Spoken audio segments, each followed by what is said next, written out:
Selamat datang di Alur Donghua. Kali ini Mimin akan cerita novel The Crown, Emperor of Eternity. Sebelum mendengarkan, jangan lupa subscribe, like, komen, dan share ya, biar Mimin tambah semangat. Selamat mendengarkan. Melanjutkan episode sebelumnya, tubuh iblis es. Ketika kata ini keluar dari mulut wanita itu, Cukuang Seng memandangnya dengan tidak percaya. Hanya mengandalkan indera spiritualnya, wanita itu sudah bisa melihat fisik kakaknya.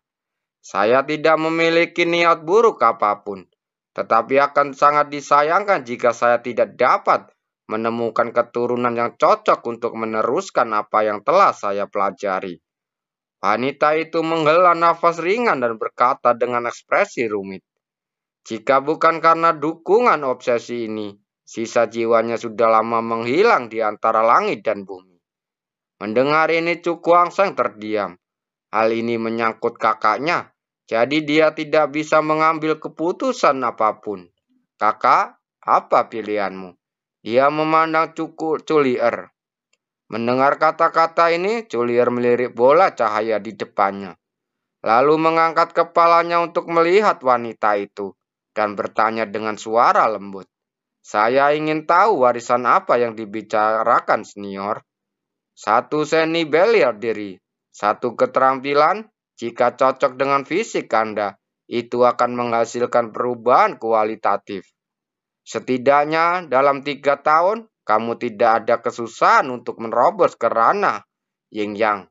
Suara lembut wanita itu membuat jantung Cukuang Seng berdetak kencang.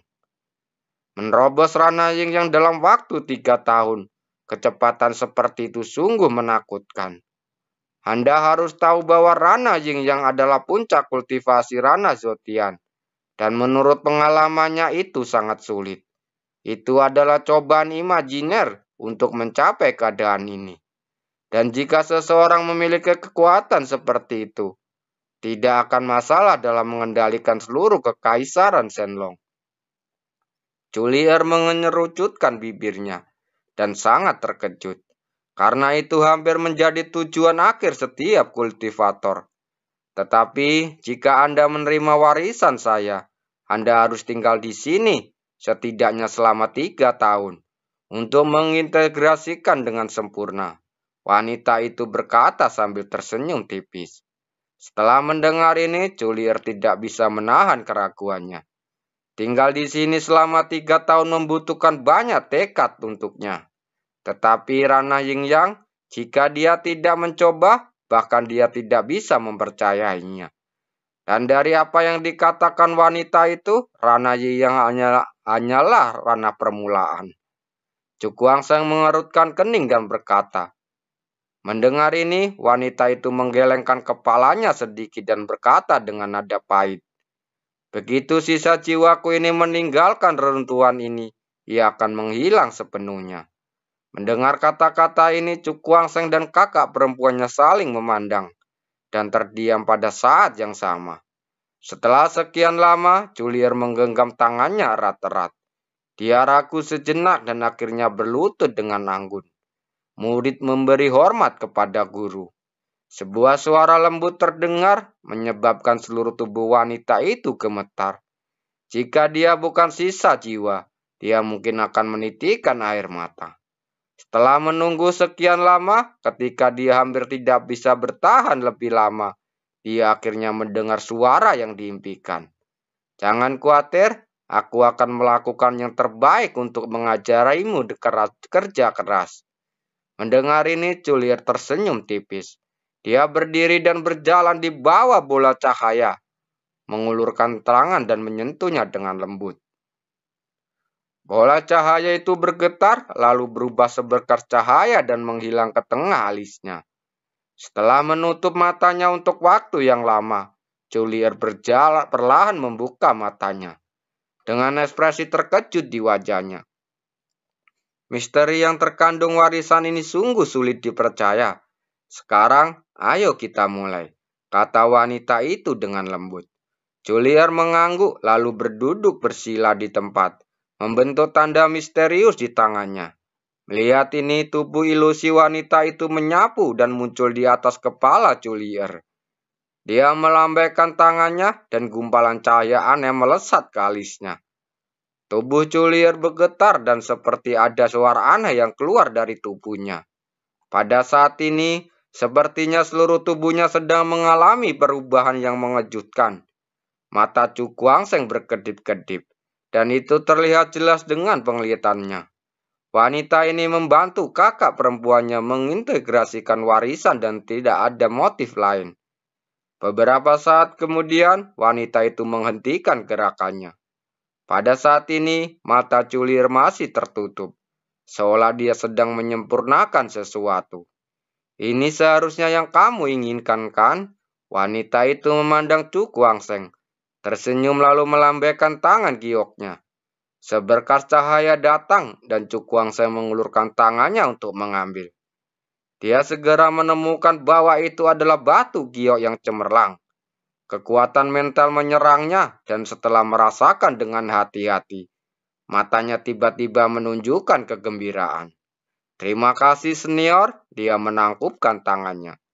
Wanita itu tersenyum tipis dan melambaikan tangannya dengan ringan. Peti mati yang terbuat dari es hitam itu menyusut dengan cepat dan akhirnya hanya seukuran telapak tangan. Kamu mungkin memerlukan benda ini di masa depan, katanya sambil tersenyum. Chu Guangsheng dengan rasa ingin tahu mengambil peti mati Huan Bing dan kemudian menatap wanita itu dengan keraguan di matanya.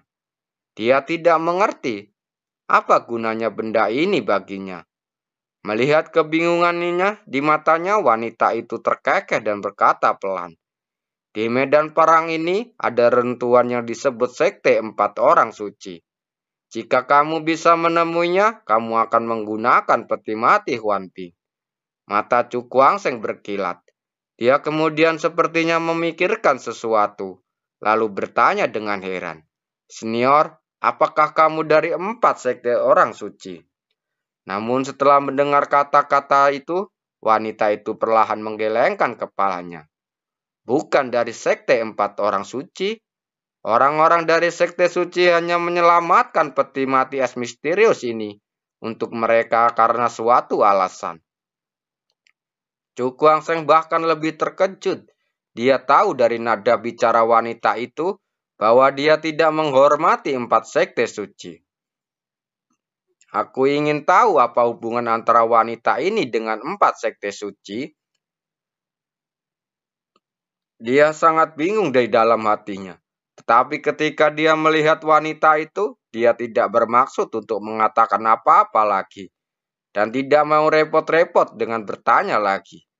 "Sekarang kamu bisa memurnikan pil hati Trate di sini. Seharusnya ada beberapa orang yang menunggumu di luar." Tatapan wanita itu seolah menembus reruntuhan dan melihat ke lembah di luar. Mendengar hal tersebut, Chu Guangsheng tidak terlalu terkejut. Dengan misteri wanita itu, tidak heran jika dia mengetahui hal ini. Apakah mereka dari alam iblis hitam dan gunung Buddha? Dia bergumam, lalu berhenti memikirkannya, dan duduk bersila dengan mata tertutup. 1 jam kemudian, ketika Chu Guangsheng menyesuaikan kondisi sebaik mungkin, dia perlahan membuka matanya.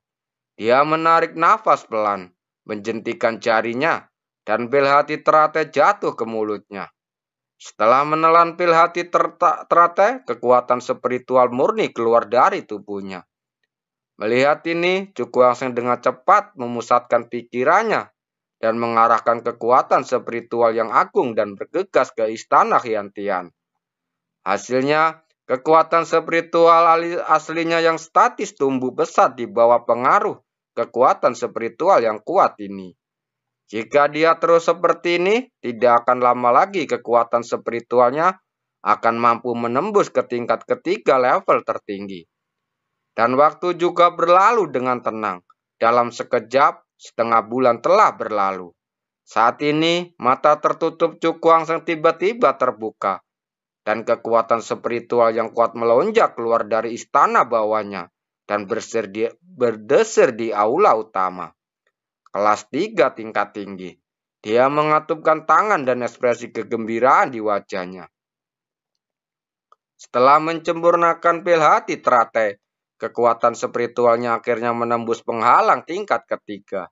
Setelah beberapa saat, Cukuang Seng mengumpulkan pikirannya, lalu menoleh untuk melihat ke samping. Kakak perempuannya masih dalam kultivasi. Saat warisannya selesai, aku akan mengirim kakakmu keluar. Mendengar ini, Cukuang Seng mengangguk, menangkupkan tangannya dan berkata, "Terima kasih banyak, senior." Setelah mengatakan itu, dia melirik kakaknya, lalu bangkit meninggalkan aula utama. Sekarang kakaknya perempuannya telah menerima warisan. Dia tidak perlu tinggal lagi. Wanita itu melirik ke arah dia pergi, lalu menundukkan kepalanya dan menatap Julier yang matanya terpejam, lalu dipenuhi kelegaan. Bagaimanapun juga, Tuhan masih baik padanya. Di saat-saat terakhir hidupnya, dia diberikan murid dengan magang yang luar biasa. Saya harap Anda dapat mengambil langkah yang saya tidak berhasil saat itu. Suara lembut bergema di aula utama, membawa fluktuasi emosi yang sangat kompleks. Setelah meninggalkan aula utama, Cukuang Seng menemukan bahwa cahaya terang jatuh dari atas kepalanya, menyinari alun-alun kuno. Dia melihat suatu tempat, sebuah lorong besar muncul di atasnya. "Kakak, hati-hati." Cukuang Seng melihat kembali ke aula utama dan berkata dengan lembut. Begitu dia selesai berbicara, telapak tangannya menyentuh tanah, dan tubuhnya naik ke langit dan terbang menuju bagian luar reruntuhan. Begitu dia meninggalkan reruntuhan dan melangkah ke tanah lembah, Cukuang Seng samar-samar menyadari bahwa niat membunuh yang membayangi diam-diam mengunci dirinya. Pria yang beruntung. Niat membunuh melintas di matanya. Dia belum pernah melihat tubuh Caulo dan Faming dalam formasi itu sebelumnya. Jadi dia sudah tahu kalau kedua orang ini melarikan diri dari rentuan. Kamu akhirnya keluar. Terdengar suara tawa dingin dan dua sosok familiar terlihat terbang turun dari puncak dan mendarat di lembah. Dilihat dari penampilannya, mereka adalah Caolong dan Fami. Cukuang Seng memandang mereka berdua dengan ringan, tanpa ada fluktuasi di matanya. Dengan kekuatannya saat ini, menyingkirkan kedua orang ini hanyalah masalah ringan. Biarkan pembantumu keluar, dia berkata dengan tenang. Mengetahui bahwa mereka kalah, kedua orang ini berani muncul. Jadi mereka pasti meminta bantuan. Mendengar ini, Colong mencibir dan berkata, "Kali ini jangan pernah berpikir untuk pergi. Serahkan harta di reruntuhan dan kamu mungkin nyawamu akan terselamatkan." Namun Cukuang Seng tidak merhatikan ancaman mereka. Dia menoleh ke belakang dan melihat dua pria dengan aura kuat muncul di atas lembah. Cao Tian dan Biksu Darah. Dia berkata dengan kilatan tajam. Dia secara alami memahami informasi tentang generasi teratas di alam iblis hitam dan gunung Buddha. Jadi bisa mengenali asal-usul pihak lain secara sekilas. Cao Tian ini adalah salah satu yang terkuat di antara generasi muda di alam iblis hitam dan termasuk di antara tiga raja. Pria lain yang menggunakan jubah berdarah adalah jenius dari gunung Buddha. Dia memiliki kepribadian yang kejam dan banyak orang tewas di tangannya. Serahkan segel 4 sekte suci, dan kamu bisa pergi. Cao Tian berpakaian hitam memandang Cukuang Seng. Mimpi. Menghadapi Cao Tian, salah satu dari tiga raja, jawaban Cukuang Seng sangat tajam. Kalau begitu, aku akan membunuhmu dan mendapatkan segel sebelumnya terlambat. Cao Tian tersenyum ringan dan berkata dengan tenang. Saat suaranya jatuh, sosoknya langsung berubah menjadi seberkas cahaya dan bayangan, bergegas menuju ke bawah. Wajah Cukuang Seng menjadi dingin, tangannya berubah, dan dia tiba-tiba meninju. 8 putaran kaca matahari menyilaukan melesat keluar, dan tiba-tiba bertabrakan dengan Cao Tian yang mendekat. Angin kencang menyapu, mengguncang Cukuangseng berulang kali, dan kemudian dia menghancurkan tanah dengan kakinya sebelum dia menstabilkan sosoknya. Di sisi lain, Cotian hanya mundur setengah langkah untuk menghilangkan kekuatan dorongan. Beraninya kamu bertarung dengan kakak laki-lakiku. Kamu benar-benar melebihkan kemampuanmu. Melihat adegan ini, Colong langsung mencibir. Di antara pendatang baru dari alam iblis hitam yang memasuki medan perang ini, kakak tertuanya adalah yang paling kuat. Bahkan dua raja lainnya akan mengesampingkan statusnya sebagai senior dan memperlakukan kakak tertuanya dengan setara. Cukuangseng mengulurkan tangan untuk menghapus bekas darah dari sudut mulutnya. Kekuatan orang ini hampir tak terhingga, sehingga mendekati Rana Jiuding tingkat ke-8. Bahkan dibandingkan dengan Selongsi, dia tertinggal jauh. Tapi itu yang menarik. Dia menyadari tidak ada rasa takut di matanya, tapi sedikit rasa panas. Tangannya tiba-tiba membentuk segel, dan kekuatan mental yang kuat tiba-tiba keluar dari tubuhnya seperti badai. Saat berikutnya, dia maju selangkah dan melayang dengan telapak tangannya. Kekuatan mental melonjak ke depan dan mengembun menjadi telapak tangan besar menutupi langit dan matahari. Lembah itu berguncang dan batu-batu besar pecah di tempat karena tekanan angin kencang. Kenapa kekuatan mental anak ini lebih kuat lagi? Colong bertanya dengan kaget. Sebagai tanggapan, Cotian melihat merentangkan jarinya. Di saat yang sama, teriakan tajam bergema. Telapak tangannya menghancurkan jiwa. Cahaya ungu menyapu dan berubah menjadi telapak tangan besar, menamparnya dengan kekuatan keras. Kedua telapak tangan seperti gunung bertabrakan, dan gelombang kejut kekuatan yang terlihat dengan mata telanjang, membawa kekuatan yang sangat menakjubkan dan mengamuk di segala arah.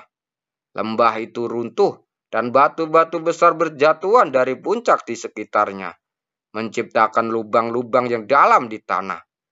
Kedua telapak tangan besar itu hancur pada saat yang sama, memicu gelombang udara seperti badai yang menderu di melintasi langit. Kekuatan mental yang bagus. Cotian tersenyum memandang Cukuangseng di depannya. Mendengar ini, wajah Cukuangseng tetap tanpa ekspresi. Segel di tangannya telah berubah, dan dia berteriak dengan dingin. Tunjukkan padaku tahta dewa 9 segel.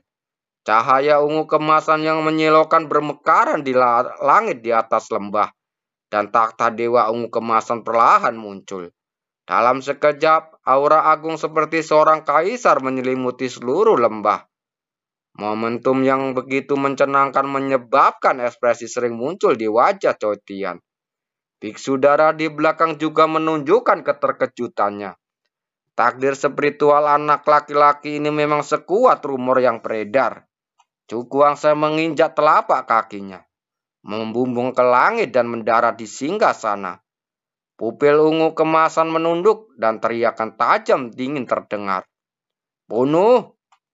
Terima kasih telah mendengarkannya.